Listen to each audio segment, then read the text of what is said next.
Aliku nggak iso tangi. Sak menika ramaido, Mas. Ancen hawane yo adem kaya ngene iki. Lek sampean puret gek mungkret sak menika. Yo wajar. Aja mbok gloco lho yo sak menika. Pegatan yuk tak tukokno surat pisah. Limu sepiro kok wani-wanine sampean kan aku pegatan mi bojoku.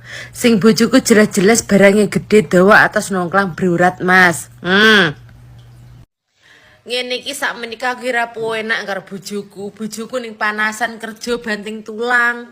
Aku ning omah turu sak menika. Mungan mangan sing lemu aku. Tapi lek bengi yo kerjaane wong iki yo ngremuk aku. Sak menika aku sing ngremuk lek bengi sampai reso turu. Jadi arepe turu yang ngijrit yang ngono terus sak menika. Yo tak dengani sak. Aduh, astagfirullah.